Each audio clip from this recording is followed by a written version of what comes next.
dawn for game number 1 between the Yellow Porcupines and the White Tigers. Welcome to the Rumble in the Jungle. Rumble in the jungle indeed. And looking at the spells, nothing out of the ordinary, but Van Strong, take a look already early. Flicker there. And it seems like he was able to juke that stun coming on the boots. My goodness! Get that 200 gold, Boots. You deserve it. Again, right? Always Boots in the early game. So aggressive nowadays. Being able to take that first blood. Just holding on to his style and as well as setting the tempo for his team. Giving Evos Legends a little bit of a jump scare in the first few seconds of the game. He even gets back to the lane in time to actually benefit off the XP bonus from the cart. Sans now in the mid lane though, taking a lot of pressure, but it's a Novaria. Great wave clear, great security, and the mobility is so severely underrated, man. The fact that you get a movement speed boost and you can move through walls, it's definitely something that you can take advantage of, and Sans definitely will. Evos trying to use their early game pressure right here. The Edith, the Martis, the crowd control that they can use to catch one of the members of Onic. But Onic is just playing it very calm and collected, avoiding most of these engagements. That's the plus side of the Novaria in the early game. The negative side of the Novaria in the early game is that damage is very lackluster, right? And Sans is a type of mid laner who is very aggressive, so it's not there just yet. They need to play it a little bit more passively than compared to if Sans was on something like a Kagdita for sure. But still, other than that, they're understanding their composition, they're playing it safe, and yet they're still able to set up for the neutral objective quicker than Evos Legends. So Tsujin level 4.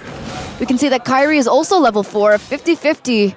There are 4 members dancing around, but here we go! Oh, that's a sneaky rotation. Keyboy gets taken out, but in the bottom lane is actually Bronze.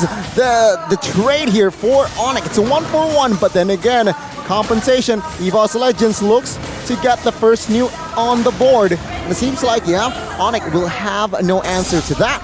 But what I'm saying is sneaky rotation because Novaria, after clear, even though Turtle is up, he went bot side. That is caught Brands off guard. They don't get it though. Albert here, stuck in the midst.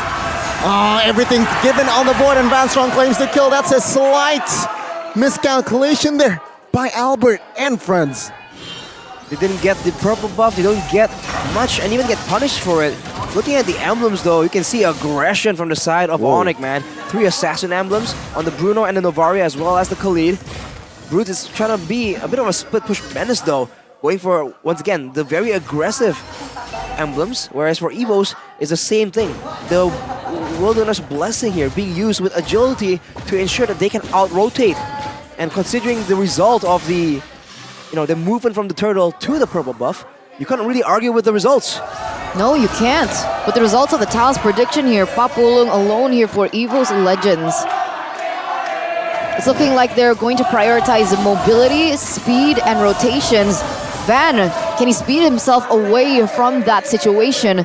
He uses that flicker to do so, but that is a resource spent.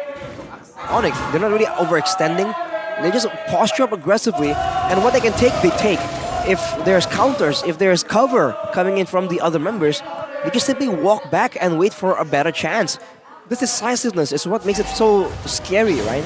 Evos Legends have that extra bit of movement speed to rotate with the Wilderness Blessing, but Onic always seems to be in better position, right? They seem to be in the right place at the right time, and that's due to how decisive they are at leaving things or approaching new objectives.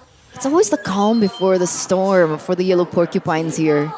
You're not really sure what's going on. Is Evos Legends holding on to the gold because they've been out-rotating Onic and they've been outplaying Onic? Or is it something that Onic is letting them do?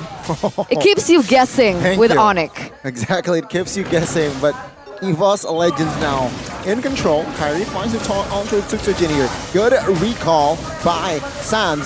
Opens up till Brands here. Ooh, viewing angle, but taking at the turtle. Tsujin grabs it. Kairi stuck and gets taken out. Good fight by Evos Legends, getting the neutral objective and getting the kill. They were able to give Kairi such a hard time in that pit, and Tsujin was a level above, so that's going to be an easy turtle in for Evos Legends in the 5th minute of the game. Full credit to Vildora though, crowd controlling Kairi right there. Kyrie thought that he outplayed it, right? Slid away with the dash from the Fredrin, but the flicker from Veldora catches him off guard, and the onwards ensures that he cannot retribution to contest Sutsujin. So again, in the early game, with Sans being on a late game mage, sort of, this is what you expect, right? A bit of a passive Onic, but they're still very, very competitively contesting a lot of these other objectives. So it keeps you wondering, what are they gonna try and do, right? Are they gonna try and risk it, or are they gonna like back off? You have no idea. See? Oh, a Flicker Sandstorm followed up by Boots. Flicker Sandstorm. Well, not Flicker Sandstorm defensive as well. Evos Legends, they haven't find success in that rotation, but they will find Kyrie there in mid-rotation. Will they commit top side here? Is that worth it? Seems like, yeah, Boots will let go of that first structure. They want it bad. They don't want to waste that rotation, and so they're going to be able to take it into their own hands. And Evos Legends propel themselves to a 2,300 gold lead. Onic so far hasn't been able to get any trades back, and that puts Evos Legends in quite a good position here. It's a smart move for Evos Legends, man. Knowing that Boots is itemizing and emblemizing, for lack of a better word, for a 1v1 situation. By sending more people there, it just denies his mobility, his roam potential, and his laning phase as well. Now losing the turret already, Evos can try and take this chance to maybe trade one more turret to equalize and, you know, get more control that way that they can use to ambush the members of Onic. Evos Legends, they're building up, they're shaping up to get the perfect turtle scenario here in their first game. And it seems like with the 5-man rotating, take a look at the Raging Sandstorm onto its 5! But the ball of damage isn't clear. Khalid will be taken out, not while Veldora gets taken as well. It's a trade. Sutsujin gets taken as well. As take a look at Albert. His balls are just free hitting every members of Evos Legends. Kibo will secure that one, but Albert finds the triple. That's almost a wiped out. Only brands left standing for the side of Evos Legends. And you would think that that's impossible. They were behind 2,000 gold lead. Evos Legends had 1 foot in the door already, with Sutsujin being 2 levels above Kyrie. Sure, they don't get the neutral objectives, but again, Onic doing what they do best. To hell with the objectives. We'll go for the team fights and we're gonna win it. It's a 5-man Sandstorm, man, and on top of that, look at Albert. Untouched, virtually the whole fight. He was full HP. All Evos Legends, they were trying to go for a fight, trying to trade back the aggression, but the one member that does the most reliable DPS was left unchecked, and he got a triple kill, a hat-trick there in that team fight. How? How do the Yellow Porcupines always find the opportunities to do that? What I really wanted to say before that entire team fight begun was the fact that they have 2 side lanes who severely need Snowball, right? Khalid is a very strong laner, but he needs the Snowball, he needs those items, he needs that leverage over his partner, and the same thing can be said for Bruno. And I thought, because how Evos Legends were controlling the map, getting better picks on the board, getting the neutral objectives, that Onic were letting go of those 2 side lanes, and yet here we are, and that gold lead for Evos Legends has completely gone, only left with 300 to their name. I believe that if in that fight, let's say Albert gets pressured and he can't really move forward and do damage, they're just gonna leave him. They're gonna leave that fight, give it up, and that's what I was talking about when I said that they're decisive. See right here, the turret was gonna go down, they knew they couldn't defend it, they moved back, and they don't risk it and, you know, bank on a 50-50 that they maybe be able to or they won't. They back away, and by default, when Albert wasn't checked, when they know that they have the factors that they require to win that team fight, even though they are 2k gold behind, they will just go in without a doubt. I do wonder who's making the calls right here, but it's very precise and very, very impressive. All 10 members here, spell-wise active, right? So let's see, they're looking for a fight indeed. Keyboy caught, no fall of damage. Astral Recall will open Veldora and Sutsujin. Bandstrong and Brands finds another angle, and take a look at the critical by Brands. Finds Keyboy, no problem. Now Veldora will tank, flickers out of the way. 15,000 HP on that Lord. Let's see, it's a 4v4, 4v5 rather. Evos Legends repositioning, looking for another angle. Onic spreads out. Boots here, caught. Seems like the Lord now, 10,000 HP. Oh, take a look at the damage by Albert. One ball there on towards Cry, but Subsegen will secure the Lord, no problem. Evos Legends, they disengage. There should have been no way for Onic to contest that Lord. Right? I mean, Sutsujin level 13 as compared to Kyrie, who's still stuck at 11. What Onic could have hoped for was to win the team fight, but before it even begun, Keyboy was taken out from the damage coming in from Brands. Why did they stay? I think they believed that there was a chance that Kyrie can make a miracle steal, that Sans can land a huge Astrosphere, and somehow, some way, just steal that Lord away. But as I was saying, man, they were down one member. They stayed, and you can say that they overstayed technically. But what did they lose exactly, right? Evos Legends went for the aggressive play, and yet Onic, with the 4 remaining members, aren't really in any real danger. Looking at the items though, Sans' damage is definitely ramping up right here with the Lightning Truncheon as well. Considering all squishies are on the side of Evos Legends, this could be a big problem for them.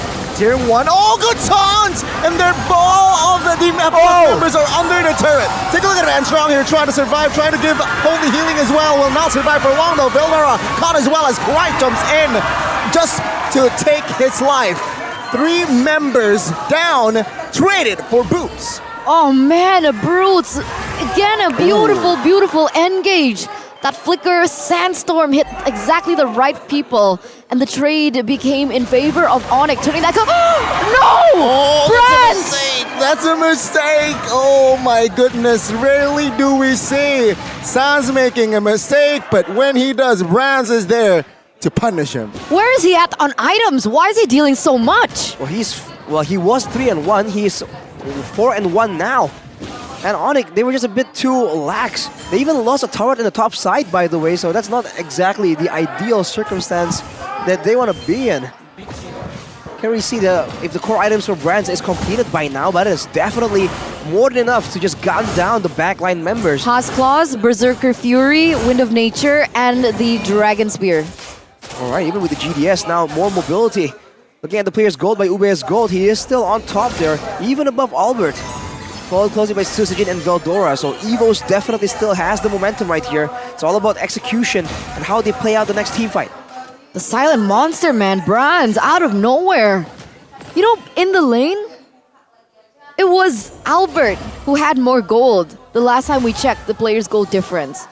And Brands, being the silent killer he is, comes out of nowhere, has a 412 KDA, deals that much damage, and they start to punish the mistakes and the overzealousness from the Yellow Porcupines. We don't see that all too often, but this definitely could be a game where Onic finally have to say goodbye. Sorry, we lost that game. Whoa, okay, let's say, right? I mean, it was only Evos, right? 2,500 gold lead now in hand for the White Tigers. Let's see. Seems like this time though, okay, far lane, neutral, right? No lane, no team is in favor of the far lane. Though. Oh, take a look at the solo kill here, potentially, and there you go, the solo kill by Brands. Almost an off-camera kill, but Brands with the calculation now. It's a 5v4 without Sans, no Astral Echo to spot and give Onic the vision. Again, a free Lord here for this White Tiger. Massive play by Brands right there. Understanding the dynamic, knowing that Sans is no longer on a immune or mobility hero like a Kadira. Punish that completely with the heavy crossbow. That'll be the end of it. Onic will now be forced to defend once again, but now the difference is that Evos has seen how they can possibly engage and get a winning team fight despite being behind. So now Onic has to get even more creative as we take a look at some of the items right here. See how we're done for Boots, lowering the regeneration, giving more damage as well. Blade of Despair as well, so if he lands a massive Raging Sandstorm onto Evos Legends, that could be a massive problem. Brands is so fed though. Yeah. 1,500 gold Full lead. items. Full items. He has penetration now. In addition to everything we mentioned earlier, here he has a Malefic Roar. Onic, they need to find a solution for Brands, and they need to find it fast. But with so much mobility, and there you go. Crowd control connects on towards Kyrie now. Let's say good appraisals route, but it will not be enough to take Veldora down. Raising Sandstorm on towards the back lines here. Boots though, soaking damage will be taken out by Brands. And for now, Bright will not be able to survive. Brands will fall as well as Albert claims the double. Will he find the hat trick? He will. Looking for the Maniac. Good spot there. And it seems like Vantron will have enough space to escape. 1-for-3 trade in favor of the Yellow Porcupines as they lost 2 inhibitor turrets. But Evos Legends fall like flies. They were able to take Brands down amidst all that chaos. They might even be able to get a base turret out of that, man. How is that even possible? 4k gold behind, and they're still able to pull off a performance like that. 4v2 in the base turret here. Evos might be careful. They don't want to lose more members and have irregular death timers. Oh, Van Strong. Wow. 5% HP left there. And Evos Legends, they were on the offense a minute ago. Sure, it wasn't really defense. It's not really defense now, but they just lost a base turret after the quote-unquote offense. It's insane. Just the discipline that Onic have.